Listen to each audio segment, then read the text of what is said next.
Hello and welcome to the Film Ireland podcast, where we celebrate filmmaking, storytelling and cinema across the island of Ireland. So in today's episode, we're delighted to partner with the National Talent Academy for VFX, an initiative supported by Fiche Aaron, Screen Ireland. And you can learn more about the training opportunities and supports that they offer at nationaltalentacademies.ie/VFX. This episode was recorded on location at the Spinners Mill studio during RENDR Festival, and this is a vibrant gathering for creatives featuring local and international speakers from across film, gaming, animation and immersive technologies. So you can find out more about them at renderfestival.com, and that's RENDR. So today we're really delighted to welcome director, writer and producer Fede Álvarez. Originally from Uruguay, he is the filmmaker behind the 2013 remake of The Evil Dead, Alien Romulus, and actually much, much more, which we will get into with him in just one moment. But if you are listening and would like to watch the live recording of this conversation, the link is in the episode description. Thank you so much for chatting with us. Of course, my pleasure. We'll get to the amazing things that you have done in recent years, but I was just wondering if you could take us back to where the creativity came from, where and your journey into the world of film. I think it all started very young. My dad was a big cinephile, and so I had the chance to be introduced to a lot of great movies very early on, and usually old stuff. You know, for my age, still like it was very old movies. My dad would love to show to me, and so you know, I think when a lot of my friends were just watching cartoons, I was just like watching movies all day. I'd love come back from school and just play, you know, I had Crimson Pirate and Moby Dick and movies like that I watch over and over and over on a VHS. So very quickly, as soon as I had my hands on a camera, I was lucky to have one because of my dad's work. So I was doing, you know, stop motion shorts and with toys, and that very quickly moved into short with friends. And by the time I was a teenager, I was just like doing short movies all the time. So it was something that came naturally at a time where I'm from in Uruguay, it was not a career. It was not. So you wouldn't take it as a profession or an idea that I was, you know, learning something, that was learning a craft that eventually I was going to use to work. I was just doing it because I couldn't help it, and I loved it, and eventually, you know, later in life they start paying me for doing it. But it was never intended as a job. It was just truly out of love and passion for film. Like, when did you kind of get your first taste that maybe this was a career, or that you had something special with your vision? I don't think you know, again, because movies is not really a career.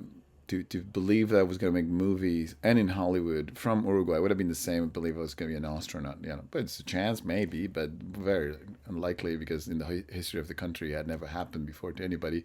So why would it happen to me? So I say that as a good thing. I never saw it as a bummer. It was always, looking back, I know that it helped me to never think about doing things as a stepping stone to, or like doing work or shooting a short movie in hopes that someone's going to see it and hire me. That was never going to happen. So the only reason why I was doing it was just for fun. And then eventually, you know, in my early 20s, I started, you know, that led to make music videos for some bands, and suddenly you put in work out there. And then I started also early 20s, right out of college, to get hired to do commercial work. So I did. So I started paying the bills, being a director, and that was thrilling, you know, like those.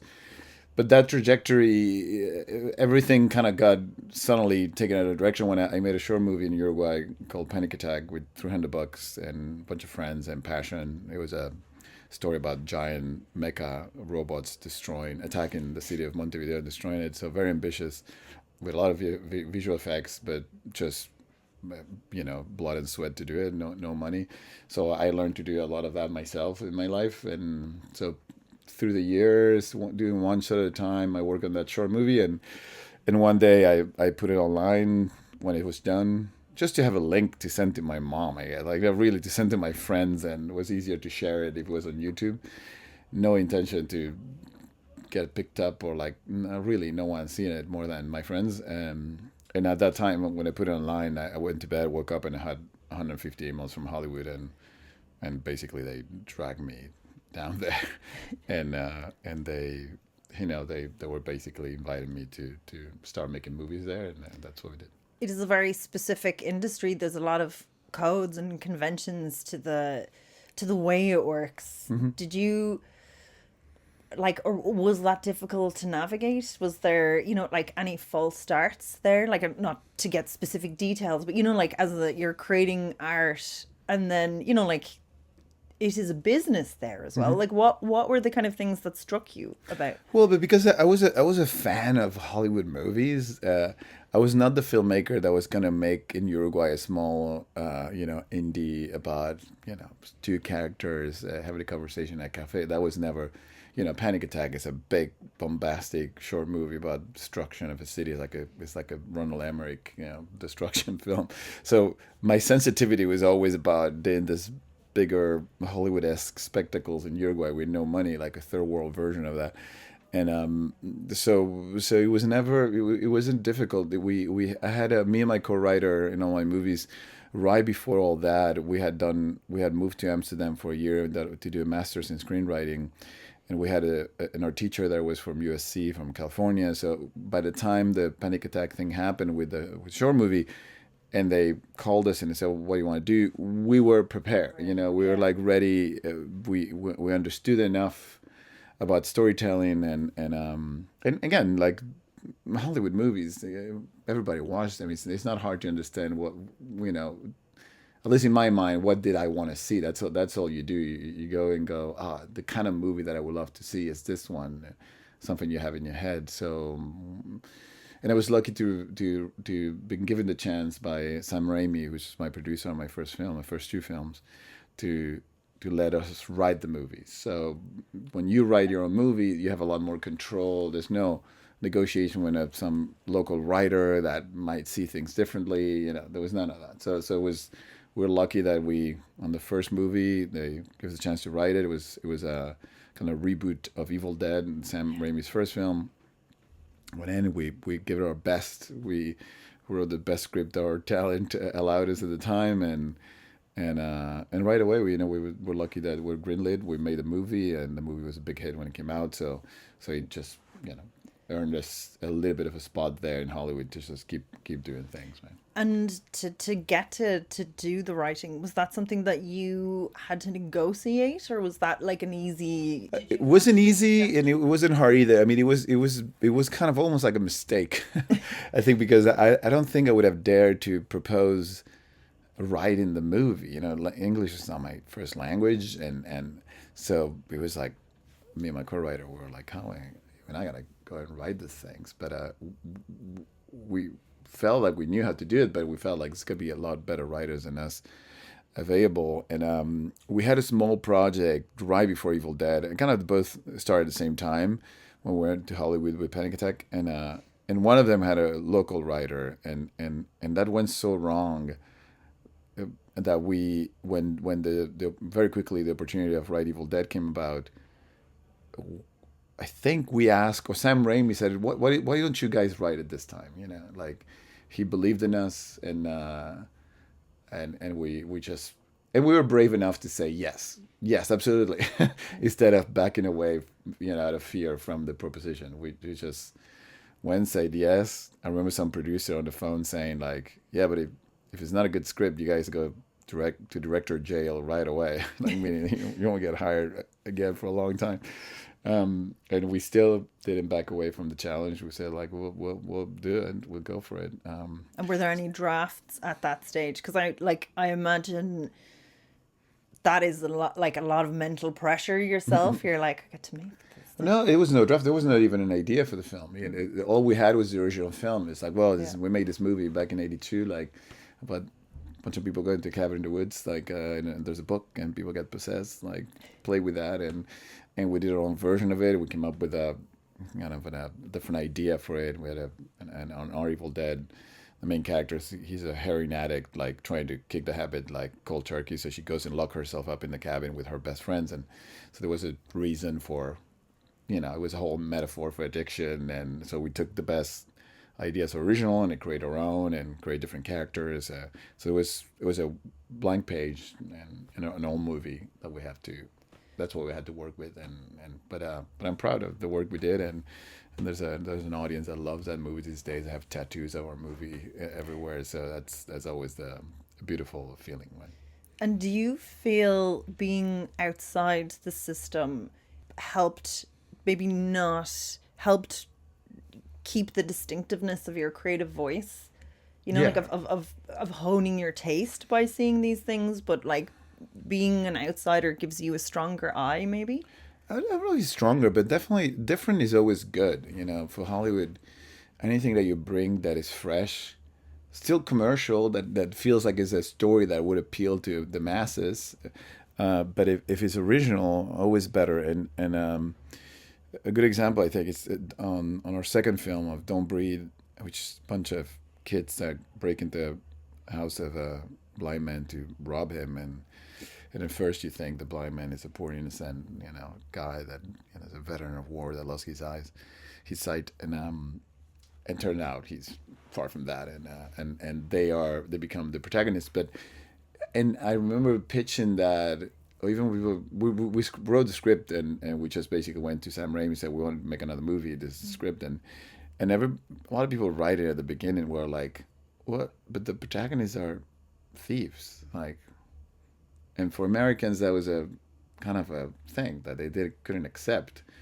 And I was like, what's wrong with that? I mean, where I'm from, you don't see, if some kids, there's no, I mean, some people would say otherwise, but there's more of an understanding that if youth, they have to rob some, they just have no other choice. It's just to come from bad homes.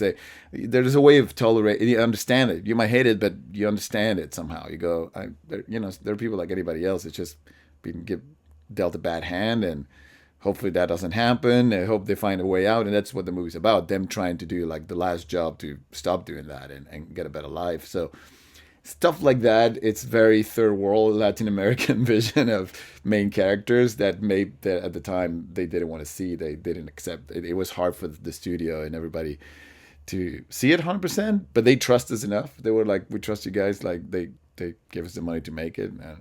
But then the audience really respond, and that movie came out, and it was a massive hit, even bigger than the first one. So it showed them that sometimes a different approach to storytelling, it's what people want to see, right? So we always try to lean, me and my co-writer, and everything that is very Uruguayan about our point of view in the storytelling. That you got to do that, because that's when fresher stories come out, I think.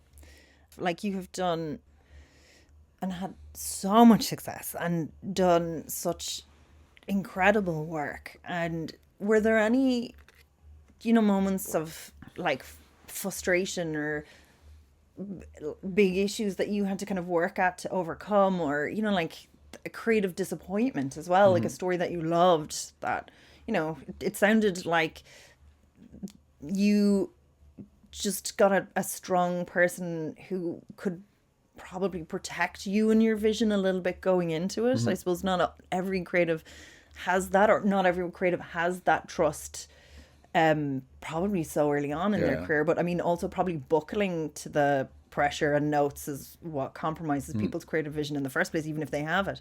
So like, were there any times that, projects that you loved got quashed, or any disappointments or things that you've overcome? Sure, yeah, there was, there's always are like little things, a project that doesn't come about, like things like that always. I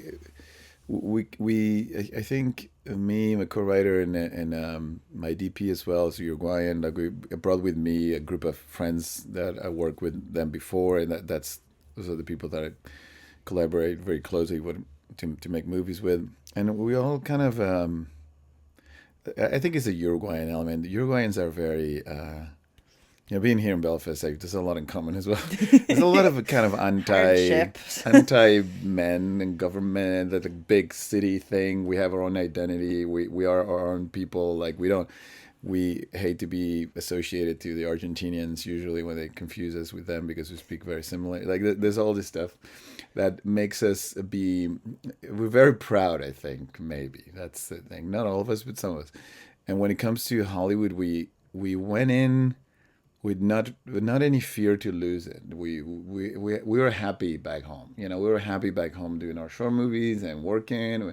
So when we showed up there, we were not terrified to lose it. So as soon as people came with the wrong ideas, with the wrong pitch, with the wrong notes, we had, which I look back, it was like so cheeky of us. Like when I think of us at that time, the way we responded to a lot of propositions from studios for movies that we were like, just rejecting like left and right. And I think back, it's like, who were us to say to them no? But we just didn't mind losing it, and go back home would have been totally fine. And that I think is the right attitude. As soon as it's too precious, and the idea of Hollywood is this, oh my God, I made it, and this is thing I never want to lose, you start being scared, and you start saying yes to the wrong projects, and you start, and that happens. I mean, for me, it happens on the third movie. The third movie, I was like, I think by that point I was, Panic Attack. I finished it. It was massive hit.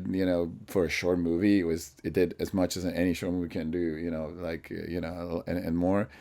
And then Evil Dead did great, and Don't Breathe did great. And then by the third movie, I just kind of was exhausted about the whole machine of all that I felt there was so much pressure that I didn't think too much about what I'm going to do next. And someone offered me a script that was a sequel to David Fincher's Go with the Dragon Tattoo, and I went a little bit careless into it, and I also trusted a lot more the system. I kind of lowered my guard a little bit when it came to Hollywood, and suddenly I was making a movie that I couldn't recognize. I was like, what is this thing we're making? Like and that's when the first time I learned a lot of lessons, because you learn nothing from success. Yeah, success teaches you just keep going. Yeah, it's just not a lesson. But when you fail, and that movie failed miserably. I mean, it was okay. The movie was whatever. No one hated or liked it. It was kind of came and went, and did just okay at the box office. Lost money, I'm sure. So it was the first time I was faced with that, and that's been, I think, for me, it was the biggest challenge, because I didn't know failure that way, and I had plenty of failure in my life before the Panic Attack and all that. But then from that to Don't Breathe, it was all success, and then suddenly comes that, and it was devastating for me. It was really, really, really hard to deal with.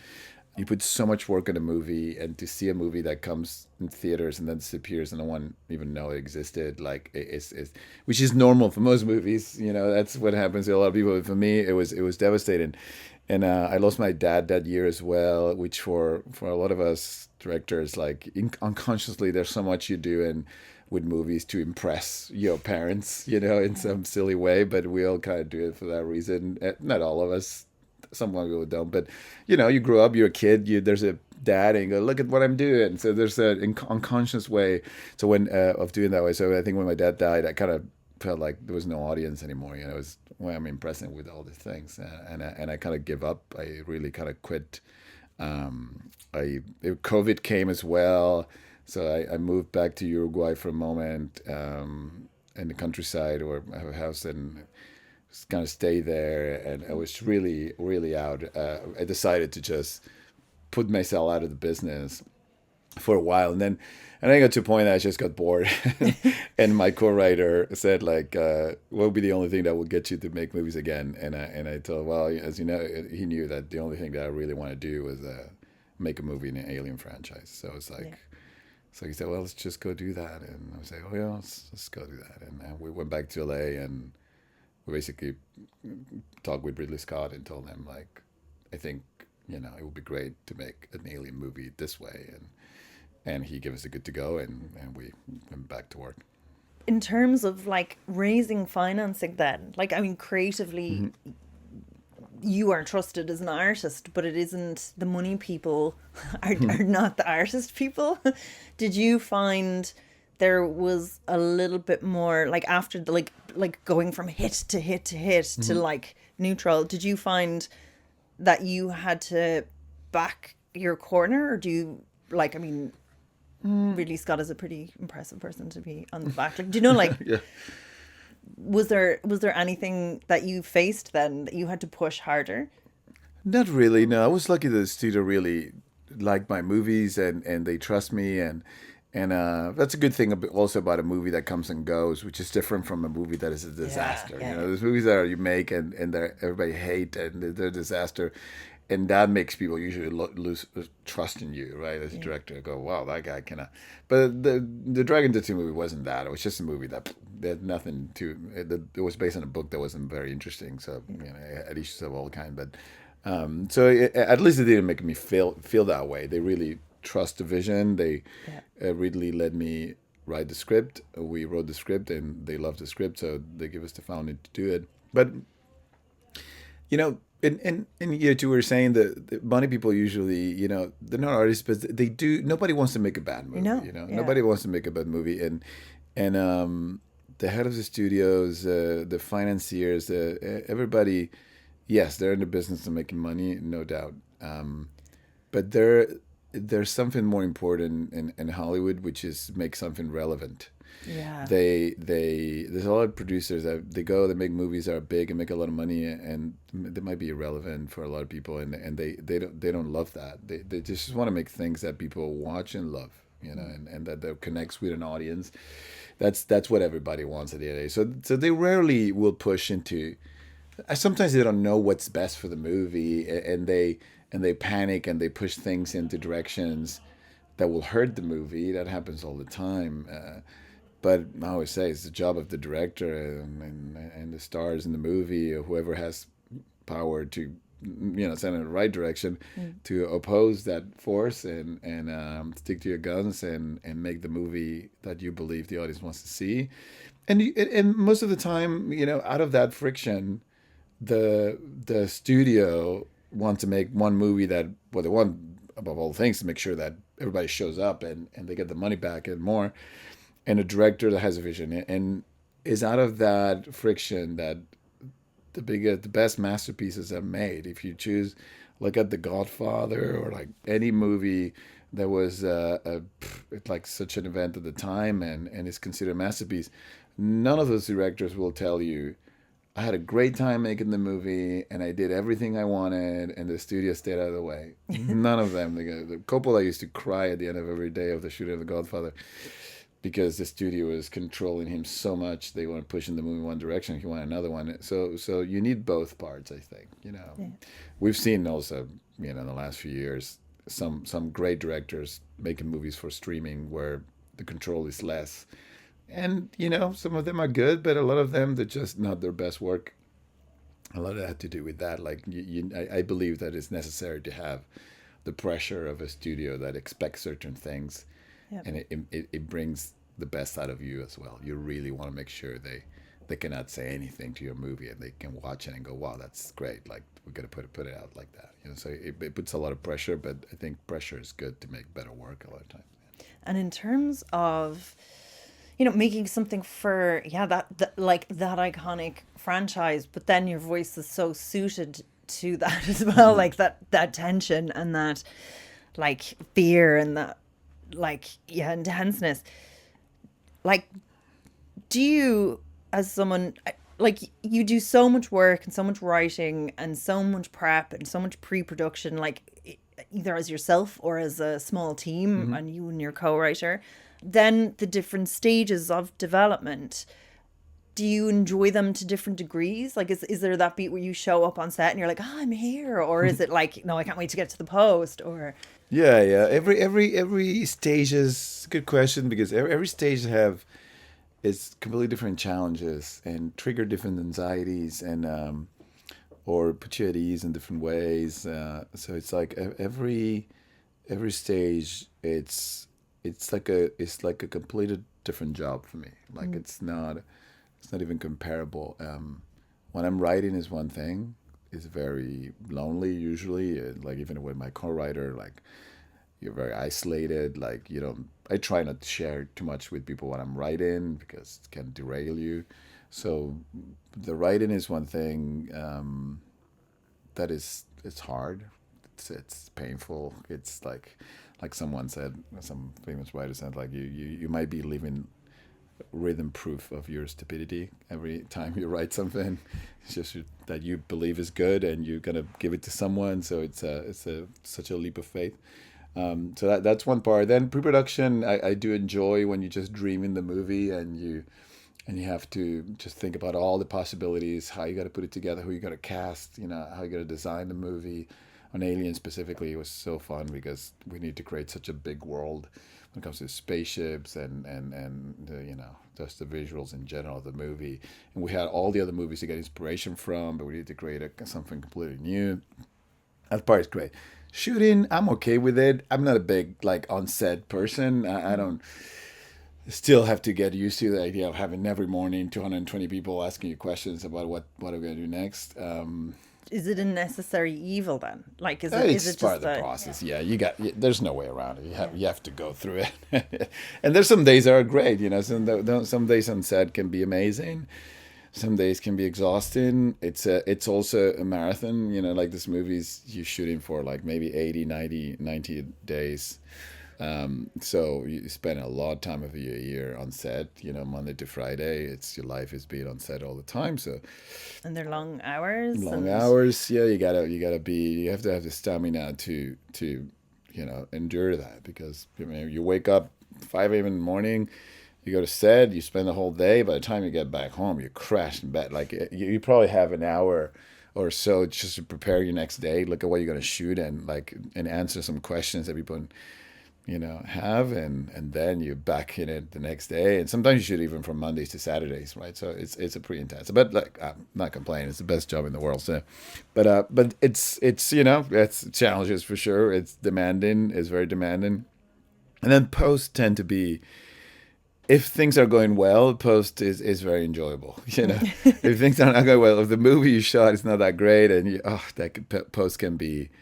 Or when it's very risky. On Don't Breathe, I remember being miserable cutting the movie because I thought the movie was terrible, and which I always think about my movies in general. I just learned not to listen to that voice too much. That tells me that it's terrible. I'm just going yeah, sure. You said that last time, but it wasn't.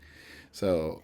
So I try not to listen to everyone is what is the early cuts? Everyone, I think, is devastated when they see them. They're like, that's not what it was in my mind, but it's the... That's the process.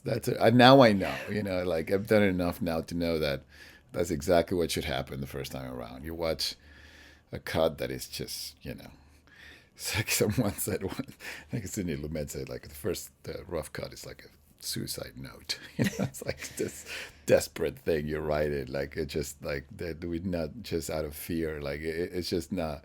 It's never enjoyable to see it. But you learn that it only, like we always said in post, it only gets better, right? As you keep cutting, keep doing the post production, adding music, adding the visual effects.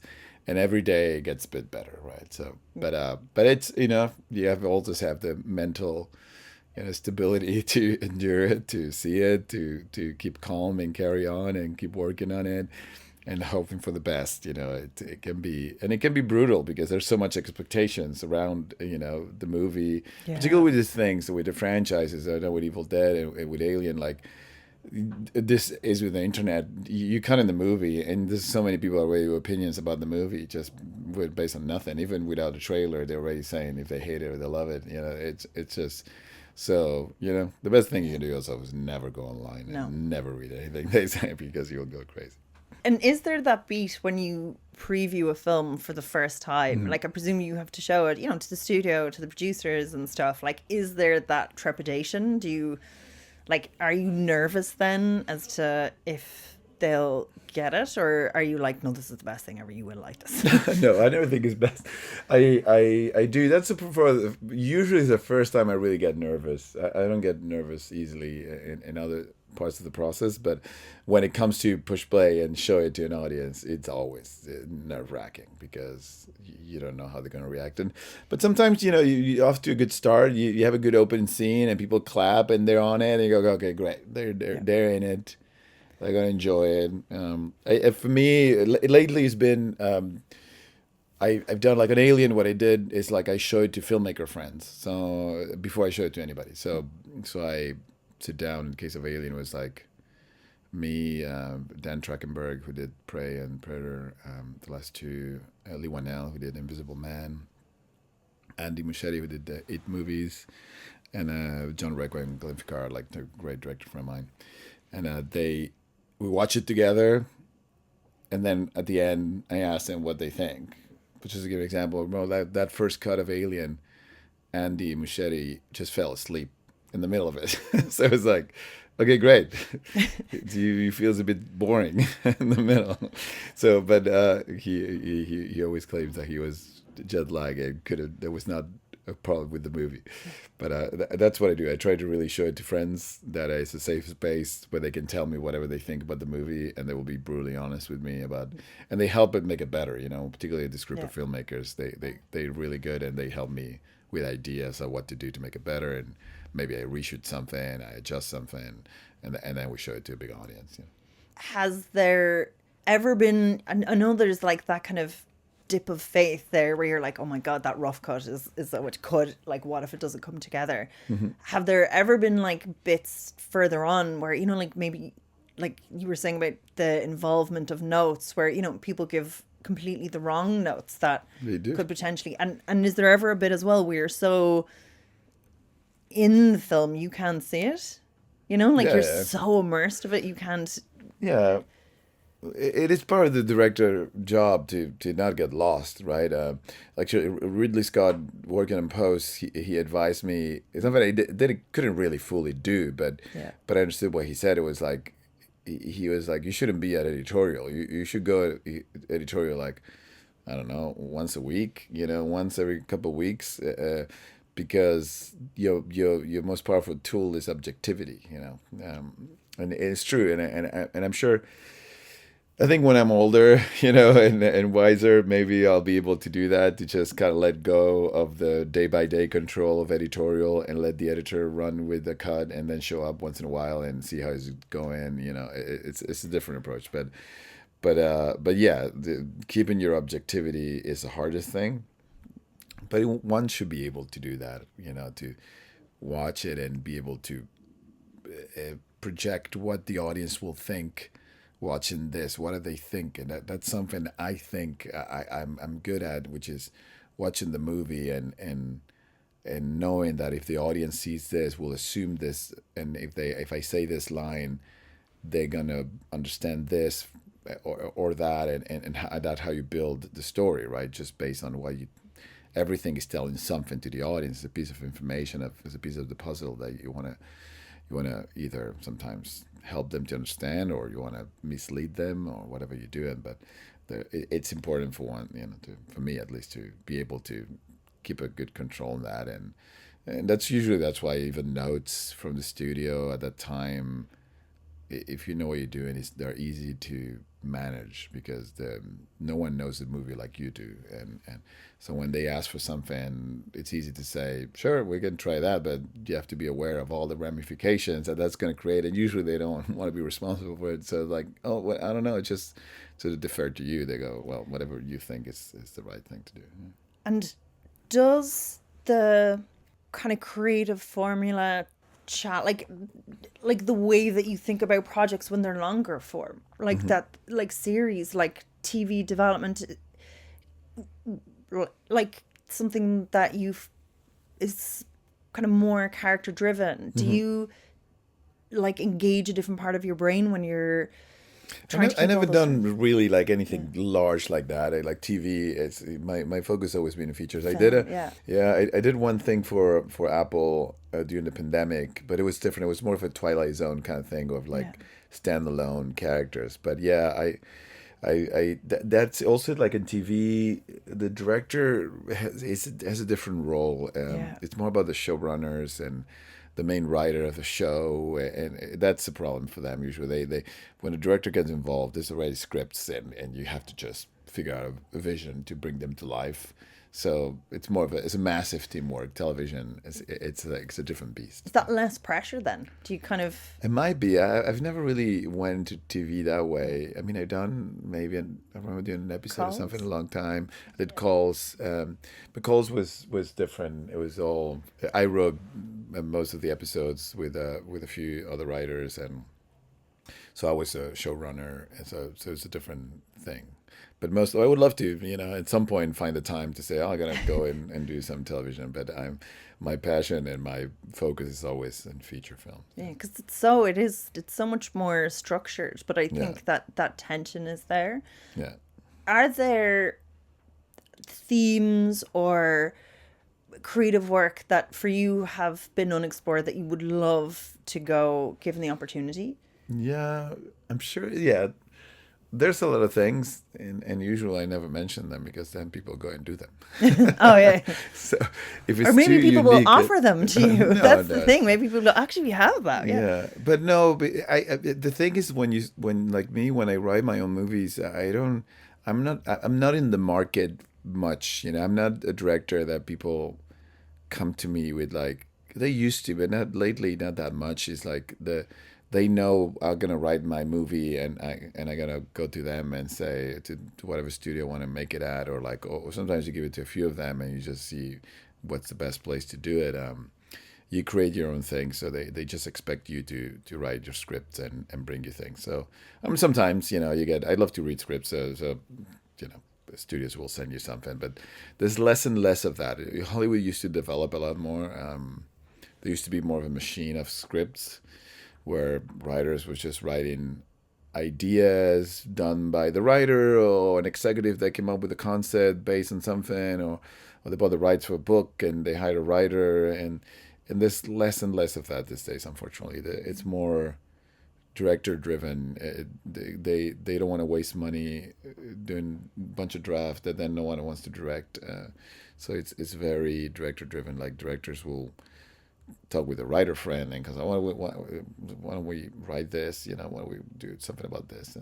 And then together they put it together, a writer, and then they go to the studio like with the writer, the director, and sometimes a star that's already attached to it. They loves it, and that seems to be more the system lately. Yeah.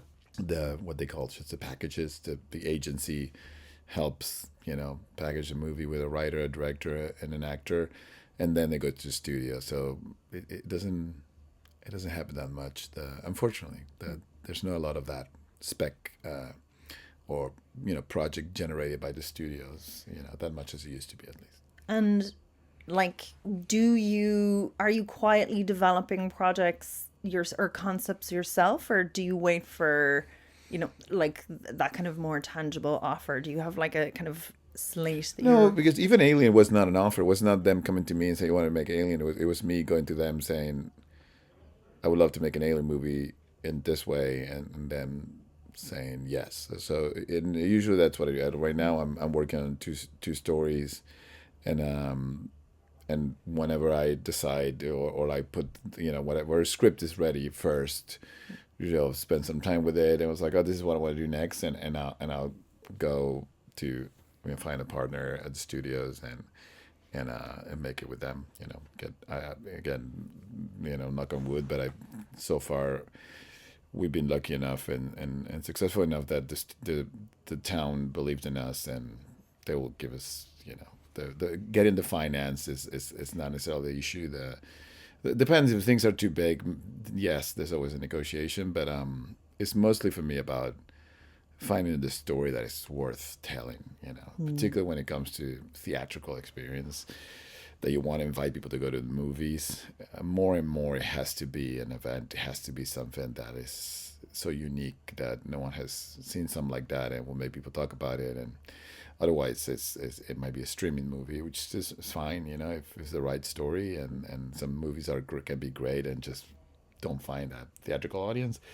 But at the moment, that's all my attention is in theatrical movies. And yeah.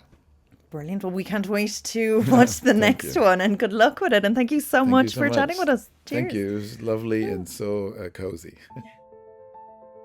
Thank you so much for listening. So a big thank you to the Spinners Mill Studio and RENDR Festival for hosting us, and to our podcast sponsors, the National Talent Academy for VFX. And to learn more about the great work they do, visit nationaltalentacademies.ie/VFX.